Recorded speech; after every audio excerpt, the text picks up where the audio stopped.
اور کارون جب بہت زیادہ خطرات نظر آ رہے تھے کہ شاید دوبارہ جنگ شروع ہو جائے گی، آپ ان بہت چند صحافیوں میں سے ایک تھے جو اس امید کا اظہار کر رہے تھے کہ پاکستان کی کوششوں سے بات آگے بڑھ جائے گی، معاملہ نمٹ جائے گا، مگر آپ یہ بھی بتا رہے تھے کہ خود ایران کے اندر لیڈرشپ میں بڑے اختلافات ہیں۔ ابھی جو ریلیف مل رہا ہے ایران کو، چاہے وہ تیل بیچنے کی دہائیوں پرانی جو امریکہ کی سینکشنز ان پر، تو کم از کم جو پولیٹیکل لیڈرشپ ہے جو کسی بھی صورت میں چاہتی تھی کہ جنگ کی طرف معاملہ نہ جائے، امن کی طرف جائے، ڈیل ہو جائے، اس پر سے دباؤ کم ہو رہا ہے کیا؟ آپ کے ذرائع بتاتے ہیں۔ دیکھیں یہ بالکل آئی تھنک ایران میں جو میری اپنی انڈرسٹینڈنگ ہے اور جو ریلیونٹ لوگوں سے بھی بات ہوئی، جو پولیٹیکل لیڈرشپ ہے وہاں کی، وہ تو ایک بات چیت کے ذریعے معاملات کو حل کرنا چاہتی تھی، کیونکہ جنگ کی وجہ سے جو نقصانات ہیں اور جو تعمیر نو ہے اور جو باقی جو معاملات ہیں اس کو دیکھتے ہوئے یہ کر رہے تھے۔ لیکن دوسری طرف جسے آپ انقلابی کہتے ہیں، پاسداران انقلاب، یا وہ جو ایلیمنٹ ود ان ایران جو ایک اپنے نظریے کے اوپر چلتے ہیں اور ان کا خیال ہے کہ ہمیں اپنے جو نظریہ ہے اس کے اوپر سمجھوتا نہیں کرنا چاہیے، تو ایک کشمکش ضرور تھی۔ اور اگر آپ ایران کے سپریم لیڈر مجتبیٰ خامنہئی کا بیان بھی دیکھیں جو ایم او یو پر دستخط ہونے کے بعد سامنے آیا، تو اس میں انہوں نے یہ کہا کہ انہوں نے یہ ریلکٹنٹلی یہ ڈیل یا ایم او یو جو ہے ایکسیپٹ کیا ہے، کیونکہ ایران کے صدر نے یہ کہا ہے کہ یہ ایران کے مفادات کے لیے بہتر ہے اور ایران کے جو انٹرسٹ ہیں ان پر کمپرومائز نہیں کیا جائے گا۔ تو میرا خیال ہے کہ اگر یہ جو بات چیت ہے اگر آگے بڑھتی ہے، جیسے یہ ابھی سینکشنز ریلیف ملا ہے، اور اس سے یقینی طور پر اگر وہاں کے عوام کو یہ ایک میسج جائے گا کہ ان کی جو حالت زار ہے وہ بہتر ہو سکتی ہے، یعنی کہ جو ایرانی ریال ہے وہ بھی ڈالر کے مقابلے میں اب بہتر ہوتا دکھائی دے رہا ہے، تو اس سے وہاں پہ مہنگائی میں کمی ہوگی، تو شاید جو پولیٹیکل ایلیمنٹس ہیں یا وہ ایلیمنٹس جو کہتے ہیں کہ ڈپلومیسی کے ذریعے بات چیت کو حل کیا جائے،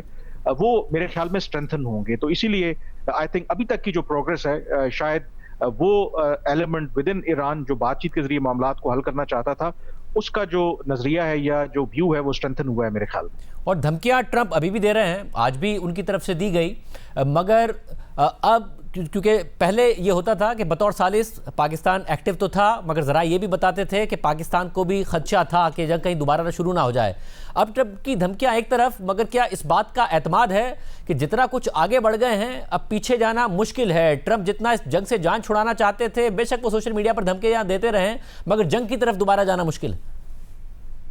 بالکل آئی تھنک آج جو امریکی صدر ٹرمپ نے یہ بھی کہا کہ جو نیول بلاکیڈ ہے وہ مکمل طور پر ختم کر دی گئی ہے، اور انہوں نے یہ ضرور کہا ہے کہ اگر ضرورت پڑی تو وہ دوبارہ بھی بلاکیڈ لگا سکتے ہیں، لیکن انہوں نے یہ کہا کہ یہ ہائیلی ان لائکلی ہے، یعنی کہ وہ بھی یہ اشارہ دے رہے ہیں کہ اس کا امکان نہیں ہے۔ تو کلیئرلی میرے خیال میں جب آپ ایک تو پہلے ہی جب عارضی طور پر جنگ بندی ہوئی تھی، اور آپ نے ذکر بھی کیا تھا کہ میں کیوں پر امید تھا کہ شاید دونوں جو فریقین تھے سوائے اسرائیل کے وہ دوبارہ جنگ کی طرف نہیں جانا چاہتے تھے، اور اب جب معاملات آگے بڑھ رہے ہیں اور آپ ڈس انگیجمنٹ کی طرف بڑھ رہے ہیں، تو شاید اتنے ہی امکانات دوبارہ کسی آل آؤٹ جنگ کے وہ کم ہوتے جائیں گے۔ اور یہ میرے خیال میں پاکستان کی اور جو باقی ریجن کے ممالک تھے جو کوشش کر رہے تھے ڈپلومیسی کے ذریعے معاملات کو حل کرنے کے لیے، یہ ان کی کاوشوں کی ایک کامیابی ہے، اور یہی بنیادی نقطہ ہے کہ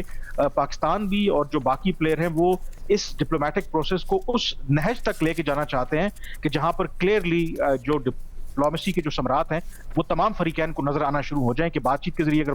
معاملات حل ہو سکتے ہیں تو جنگ کی طرف جانے کی کیا ضرورت ہے۔ تو جیسے جیسے یہ بات آگے بڑھ رہی ہے، بالکل اس میں ہکپس آئیں گے، بیچ میں ہکپس ابھی بھی آ رہے ہیں، پر جیسے جیسے بات اگر سلولی بھی بڑھتی رہے گی تو اتنے امکانات کم ہوتے جائیں گے کہ آپ دوبارہ کسی جنگ والی سی صورتحال کی طرف جائیں۔ مطلب اور جب سوئٹزرلینڈ میں بالکل وہاں پر نائب صدر بھی آ گئے تھے امریکہ کے، پاکستان کا وفد موجود تھا، ایران کا وفد موجود تھا، اس وقت بھی اب تو محمد باقر غالیباف نے بھی اس بات کو کنفرم کیا کہ جب ٹرمپ نے ٹویٹ کیا تو اس وقت پروٹیسٹ کیا گیا جے ڈی وینس سے کہ جی ہم یہاں مذاکرات کر رہے ہیں، دوسری طرف سے دھمکیاں آ رہی ہیں، اور پھر باہر آ گئے، واپس نہیں گئے، یہ سارے معاملات ہوئے۔ اس وقت بھی پاکستان نے کردار ادا کیا ہے، یعنی سوئٹزرلینڈ میں ہوتے ہوئے بھی ٹرمپ کے ایک پوسٹ کی وجہ سے معاملہ خراب ہوتے ہوتے رہ گیا۔ بالکل آئی تھنک پاکستان نے بالکل اپنا کردار ادا کیا۔ پاکستان کی تو یہ خواہش تھی، اگر آپ دیکھیں کہ جو ایک فیملی فوٹو تھا یا مذاکرات سے پہلے کہ ایک پازیٹیو میسج جائے، لیکن ایران اس کے لیے تیار نہیں تھا۔ شاید اس سٹیج کے اوپر وہ امریکہ کے ساتھ پبلکلی اپنے آپ کو دکھانا نہیں چاہتے، اور اس کے جینوئن ریزنز بھی ہیں، کیونکہ ابھی بھی ایران کے جو سپریم لیڈر ہیں آیت اللہ علی خامنہئی، ان کی تو فیونرل بھی نہیں ہوئی، اور ابھی جنگ کے زخم تازے ہیں، تو شاید ان کو یہ پتا ہے کہ اگر اس موقع کے اوپر اگر امریکی حکام کے ساتھ وہ ہاتھ ملاتے نظر آئیں گے پبلکلی، تو اس سے جو ہارڈ لائنرز ہیں اور جو ڈومیسٹکلی ایک اچھا میسج نہیں جائے گا، لیکن اس کے باوجود وہ مذاکرات میں رکاوٹ نہیں بنا. جے ڈی وینس نے بھی اس کا ذکر کیا اور ان کا یہ خیال ہے، اور پاکستان کا بھی میرے خیال میں اب شاید دونوں جو فریقین ہیں ایک دوسرے کو سمجھ گئے ہیں، یعنی کہ بات چیت ہوگی تو امریکی صدر ٹرمپ جو دھمکیاں دیتے ہیں اس کو بھی میرے خیال میں اس طریقے سے اب ایران سیریس نہیں لیتا. And at the same time جو ایران کی جو بھی اپنی ڈومیسٹک کمپلشنز ہیں یا وہ ایک ہارڈ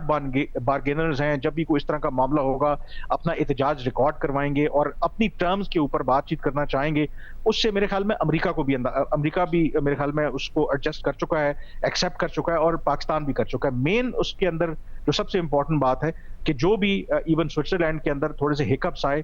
مین جو پروسیس ہے وہ ڈی ریل نہیں ہوا، اور جب ڈی ریل نہیں ہوا تو اسی کے نتیجے میں بات چیت آگے بڑھ رہی ہے. اینڈ آئی بلیو کہ پاکستان از کانفیڈنٹ کہ جو بھی دونوں ملکوں کے درمیان ایشوز ہیں، جو بھی ان کی اپنی پریفرنسز ہیں، ان کو سامنے رکھتے ہوئے اگر ہم اس سٹیج تک آ گئے ہیں تو اس سے آگے بھی بڑھ سکتے ہیں. بہت شکریہ کامران یوسف صاحب کی جانی تجزیہ معلوم کرتے ہیں، اور ایک ایکسپیرینسڈ تجزیہ ہم معلوم کرنے کی کوشش کریں گے. ہمارے ساتھ سابق سفیر برائے امریکہ ملیحہ لودھی صاحبہ موجود ہیں. ملیحہ صاحبہ بہت شکریہ ہمیں شو میں جوائن کرنے کے لیے. ملیحہ صاحبہ آپ بھی مسلسل کہتی رہی کہ اسرائیل سے سب سے بڑا خطرہ ہے کہ وہ اسپوائلر کا کردار ادا کرے گا. اس نے کردار ادا کرنے کی بار بار کوشش بھی کی. اب وقت یہ ہے کہ گزشتہ سال کے آخر میں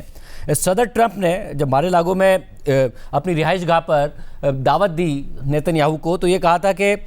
اگر نیتن یاہو کے علاوہ کوئی اور اسرائیل کی قیادت کر رہا ہوتا تو ممکن ہے کہ اسرائیل کا وجود نہ رہتا. مگر آج یہ صورتحال ہے کہ وہ نیتن یاہو کے بارے میں عجیب الفاظ بھی استعمال کرتے ہیں. خود رپورٹرز کو بتاتے ہیں کہ انہوں نے بڑے سخت الفاظ میں ان سے گفتگو کی ہے، فرسٹریشن کا بھی اظہار کرتے ہیں، اور یہ بھی کہہ رہے ہیں کہ اگر میں نہ ہوتا، ٹرمپ اپنے بارے میں کہہ رہے ہیں میں نہ ہوتا تو اسرائیل بھی نہ ہوتا. آپ نے ظاہر ایک بڑا طویل آپ کا کریئر ہے، جب آپ امریکہ میں وقت گزارا، یونائٹڈ نیشنز میں وقت گزارا، آپ نے خود دیکھا ہے اسرائیلی لابی کس طرح کام کرتی ہے. آپ کے لیے بھی انپریسیڈنٹڈ ہے جو کچھ ہو رہا ہے؟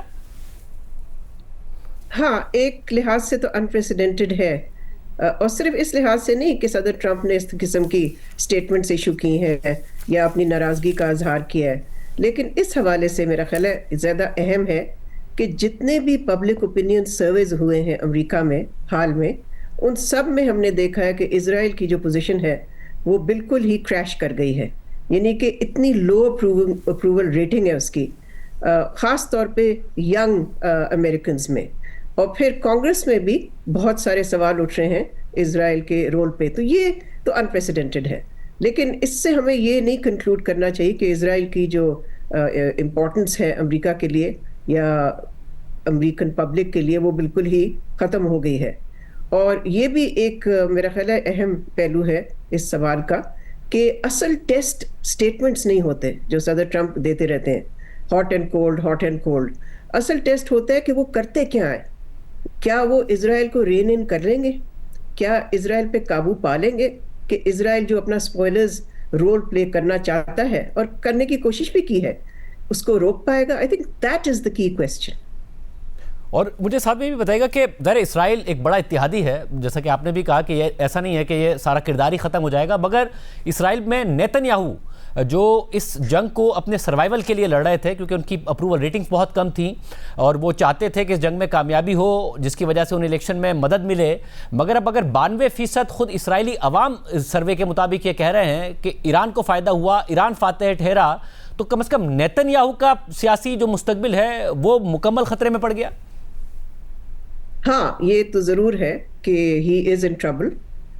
آئندہ جو انتخابات آ رہے ہیں he will face a huge challenge. لیکن یہ مت بھولیں کہ یہ اوپینین سروے میں جس کا آپ نے تذکرہ کیا اس میں اگر لوگ ٹھہرا رہے ہیں کہ Iran got more out of America تو اس کو ذمہ دار کس کو ٹھہرا رہے ہیں؟ امریکہ کو ٹھہرا رہے ہیں. تو میرا خیال ہے وہاں پر ایک ٹرمپ کے خلاف بھی سینٹیمنٹ ہم دیکھ رہے ہیں. لیکن جیسے میں نے کہا the real test will be کہ یہ جو میمورینڈم آف انڈرسٹینڈنگ ہے اس کی امپلیمنٹیشن میں خاص طور پہ جو ظاہر ہے لبنان کے حوالے سے ہے جو کہ ایکسپلسٹ انڈرٹیکنگ ہے، اس میں کمٹمنٹ ہے اس میمورینڈم میں، کیا وہ امپلیمنٹ ہونے پائے گی؟ کیا اسرائیل ایک رکاوٹ بنے گا؟ We don't know, but we have to wait and see. اور یہ بتائے گا کہ جو 60 دن کے لیے بہت کچھ ہو رہا ہے کہ ایران کے اوپر سے پابندی ہٹ رہی ہیں, نیول بلاکیڈ ہٹ رہا ہے, وہ اپنا تیل بیچ سکتا ہے, جو کہ دہائیوں پرانی پابندیاں تھیں امریکا کی طرف سے ایران کے اوپر, وہ ہٹائی جا رہی ہیں. اس کے علاوہ ان کے ایسٹس انفریز ہونا, صدر ٹرمپ کا یہ کہنا کہ ہم انفریز تو کر رہے ہیں مگر ان پیسوں سے وہ وہی چیزیں خریدیں گے جو کہ امریکہ میں بنتی ہیں. یہ ایسی ڈیولپمنٹ ہے کہ جس سے ایران مستقبل میں بین الاقوامی اکانومی میں, مارکیٹس میں انٹیگریٹ ہو جائے, جو پچھلے 45-46 سال کا پاسٹ ہے اس سے ایک الگ ہمیں آگے بڑھتا نظر آئے, اور امریکہ اور ایران کے درمیان تجارتی شراکت داری, یا پھر دنیا کے ساتھ ایران کی تجارتی شراکت داری شروع ہو جائے. شاہزیب, یہ تو واقعی جو آپ نے بیان کیا ہے, جو سارے سٹیپس امریکہ اس وقت لے رہا ہے, اور واقعی جس حد تک ایران نے کنسیشنز سیکیور کیے ہیں اس MOU میں امریکہ سے, وہ واقعی ریئلی انپریسیڈنٹڈ ہے. اس سے تو ایرانین اکانومی جو کہ بہت ہی اس وقت کمزور ہے, پھر جو ہیوی سینکشنز ان پہ رہے ہیں, پھر جو تیل نہ ایکسپورٹ کرنے کی پابندیاں لگی ہیں, ان ساری چیزوں سے Iran will emerge much stronger economically, geostrategically also. یہ مت بھولیں کہ امریکہ نے جو کوشش کی اپنے آبجیکٹیوز کو اچیو کرنے کی بیٹل گراؤنڈ پہ اور مذاکرات میں, وہ نہیں کر پایا. سو اس حوالے سے بھی آپ دیکھیں گے کہ Iran emerges from the war stronger and a major player in the Middle East as well as globally. اور ملک صاحب, ایران کے جو عرب ممالک ہیں ان کے ساتھ پراکسیز کی صورت میں تو ہمیں نظر آتے تھے اختلافات بھی, اور یا پھر آمنے سامنے آنا, جنگ کی صورت میں آمنے سامنے آنا, چاہے وہ یمن کا معاملہ ہو. مگر اس جنگ کے نتیجے میں پہلی دفعہ وہ ہوا جس کا خطرہ تو شاید محسوس کیا جاتا تھا مگر عملی طور پر دیکھا نہیں گیا تھا, کہ ایران نے بھی حملے کیے متحدہ عرب امارات پر, سعودی عرب پر, کویت پر, بحرین پر, ایران پر بھی حملے ہوئے. یہ ایک جو نیا تھریش ہولڈ کراس ہوا ہے, اس کے بعد آپ کو لگتا ہے یہ چیزیں نارملائز ہو جائیں گی اگر ایران اور امریکہ نارملائز ہو جاتا ہے, یا یہاں سے بھی آگے اختلافات ہی رہیں گے, معاملات اسٹیبل نہیں ہو پائیں گے؟ دیکھیں, چیلنجز تو رہیں گے. یہ خطہ ٹرانسفارم ہو چکا ہے اس جنگ کے بعد. یہ خطہ وہ نہیں ہے جو جنگ سے پہلے تھا. ٹوٹل ٹرانسفارمیشن ہو چکی ہے, اور اس میں جو پاور ڈائنامکس ہیں وہ بھی شفٹ کر چکے ہیں. ایک تو امریکہ کی ڈومیننس جو ہے وہ بہت حد تک آپ کہہ سکتے ہیں کہ ڈیمینش ہوئی ہے. پھر اس کے بعد ہمیں دیکھنا ہے کہ کیا امریکہ یہاں سے ڈس انگیج کرتا ہے یا انگیج رہتا ہے. یہ بھی ایک بہت بڑا سوالیہ نشان ہے فیوچر پہ. جہاں تک ایران کے تعلقات ہیں from golf with golf countries, میں سمجھتی ہوں کہ گلف کنٹریز پہ بھی یہ اب ہوگا کہ وہ کسی طرح سے ایران سے تعلقات اپنے بہتر کریں. دیکھیں, سعودی عربیہ اور ایران کے درمیان تو آپ کو یاد ہوگا شاہزیب کہ راپروشما تو ہو گیا تھا جنگ سے پہلے, جو کہ آپ کو یاد ہوگا کہ چین نے میڈیٹ کیا تھا. تو ویسے ہی جو ڈائریکشن تھی وہ تو اس طرف جاری تھی کہ ایک گرینڈ راپروشما جو دو بڑے ملک ہیں مشرق وسطیٰ کے, سعودی عربیہ اور ایران, ان کے درمیان تو ہو رہی تھی. لیکن کچھ ممالک جو ہیں جن کے ساتھ, جو کہ اسرائیل کے بہت قریب رہے, یعنی کہ UAE ان پرٹیکولر, ظاہر ہے ان کے ساتھ کمپلیکس فیوچر ہے of the relationship with Iran. لیکن I think the regional countries will have to see کہ وہ کس طرح سے اکوموڈیشن سیک کرتے ہیں with Iran, because as I said Iran will emerge as a strong regional power.